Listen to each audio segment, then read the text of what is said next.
दावा यह किया गया कि तेहरान में एयर डिफेंस सिस्टम एक्टिव हो चुका है। हालांकि ईरानी सेना और सरकार की ओर से अभी तक इसकी कोई आधिकारिक पुष्टि या जानकारी साझा नहीं की गई है। और यह घटना तब हुई जब 2 दिन पहले ही अमेरिकी प्रेसिडेंट डोनाल्ड ट्रंप ने ईरान के साथ सीज फायर को बढ़ाए जाने का ऐलान किया था।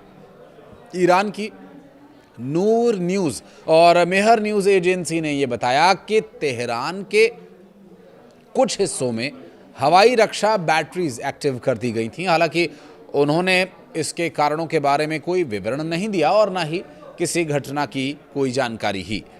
शांति वार्ता के नाम पर जो धोखा अमेरिका ने किया उसे देखकर तो यही लग रहा है कि शायद ईरान शांति वार्ता के लिए कभी भी राजी ना हो, और वो भी अगर भिखारिस्तान पाकिस्तान मध्यस्थता कर रहा है उस हालात में तो विशेषकर, क्योंकि ताज़ा जानकारी के अनुसार ईरान से बातचीत की आड़ में धोखेबाजी का जो ताज़ा मामला सामने आया, आप जानकर हैरान रह जाएंगे कि कितनी बड़ी ये साजिश थी।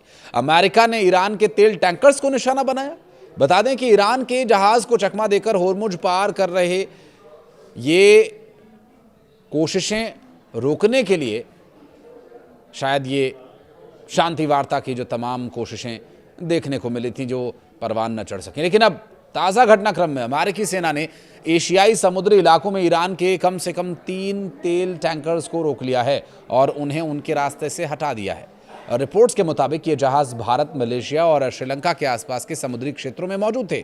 अमेरिकी सेना ने इन्हें इंटरसेप्ट कर उनकी दिशा बदल दी, जिससे साफ संकेत ये मिल रहे हैं कि अमेरिका अब ईरान के तेल व्यापार को पूरी तरह से रोकने की रणनीति पर काम कर रहा है। इन टैंकर्स में डीप सी 7 और डोरेना शामिल हैं। डीप सी एक बड़ा सुपर टैंकर है जो आंशिक रूप से कच्चे तेल से भरा हुआ था और आखिरी बार मलेशिया के तट के पास देखा गया था। वहीं 7 नाम का छोटा टैंकर अपनी क्षमता का करीब 65% तेल लेकर चल रहा था। अमेरिकी सेंट्रल कमांड के मुताबिक अब तक 29 जहाज़ों को वापस लौटने या दिशा बदलने के लिए मजबूर किया जा चुका है, और ये पूरी कार्रवाई ऐसे समय में हो रही है जब होर्मुज जलडमरू मध्य पहले ही तनाव का केंद्र बना हुआ है। ईरान ने भारत आ रहे एक जहाज़ को कब्जे में ले लिया, तो वहीं ईरान के तेल टैंकर अमेरिका को चकमा देकर होर्मुज से निकल रहे हैं। ईरान की नूर न्यूज़ और मेहर न्यूज़ एजेंसी ने बताया कि तेहरान के कुछ हिस्सों में जो कार्रवाई देखने को मिल रही है वो किसी आधार पर नहीं बल्कि ये एहतियाती तौर पर उठाया गया कदम है।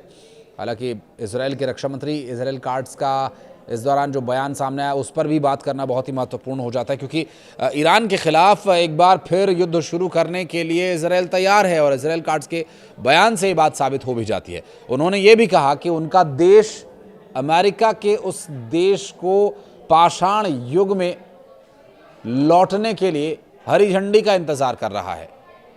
यहाँ पर ईरान की बात हो रही है, वो ये कह रहे हैं कि ईरान को पाषाण युग में भेज देंगे।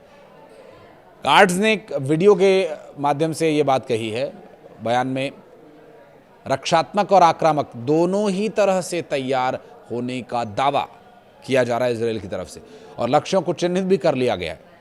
तो फिर बातचीत किस लिए की थी? ये इस्लामाबाद टॉक्स नाम का झंडा क्यों लहराया गया था? दरअसल इस युद्ध में सबसे अहम कड़ी जो साबित हो रहा है वो है स्ट्रेट ऑफ होर्मुज, चाहे वो ईरान के लिए हो या फिर अमेरिका के लिए। स्ट्रेट ऑफ होर्मुज को ट्रंप अपने नियंत्रण में बता रहे हैं, ईरान अपने नियंत्रण में। माइंस ईरान लगा रहा है और नियंत्रण की बातें अमेरिका कर रहा है, और ईरान ये भी कह रहा है कि अभी तो और माइंस बिछाएंगे। हालांकि इस बात की आशंका को देखते हुए खुद ट्रंप को भी इस बात की चिंता है, तभी वो बार बार ये बोल रहे हैं कि होर्मुज स्ट्रेट पूरी तरह से अमेरिका के नियंत्रण में है, अमेरिकी नेवी की परमिशन के बिना कोई भी जहाज़ यहाँ से निकल नहीं सकता, और जब तक ईरान किसी समझौते पर नहीं आ जाता तब तक स्ट्रेट ऑफ होर्मुज पूरी तरह से बंद रहेगा। उन्होंने दावा ये भी किया कि ईरान को ये समझने में बहुत मुश्किल हो रही है कि उनका नेता कौन है। ईरान युद्ध में बुरी तरह से हार रहा है। वीडियो के अंत में बीते 24 घंटों में हुए इस पूरे घटनाक्रम पर हम बात करें, नज़र डालें तो ईरान ने किसी भी तरह के सीज फायर की बात से इनकार किया है।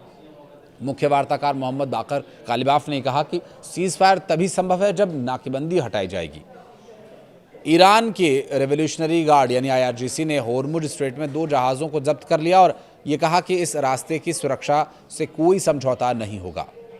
इससे पहले इन पर गोलीबारी भी की गई। अब बौखलाए अमेरिका को समझ नहीं आ रहा है कि वो करे तो क्या।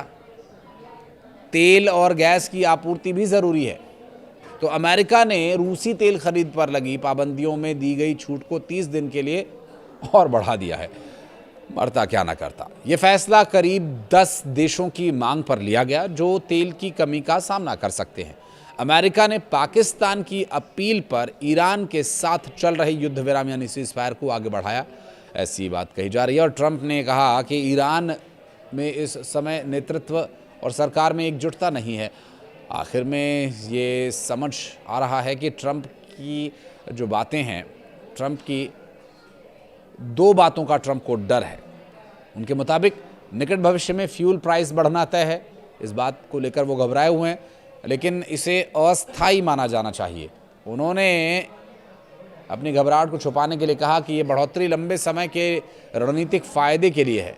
उन्होंने ये भी कहा कि इस युद्ध का मकसद ईरान के खतरे को ख़त्म करना है और उसे परमाणु हथियार हासिल करने से रोकना। तो दूसरा जो डर है ट्रंप को वो है कि कहीं ईरान ने परमाणु हथियार बना तो नहीं लिया, ये जो झुकने को तैयार नहीं हो रहा है। आप इस बारे में कुछ कहना चाहें तो कमेंट सेक्शन में ज़रूर बताइएगा। इस वीडियो को यहाँ तक देखने के लिए बहुत बहुत धन्यवाद।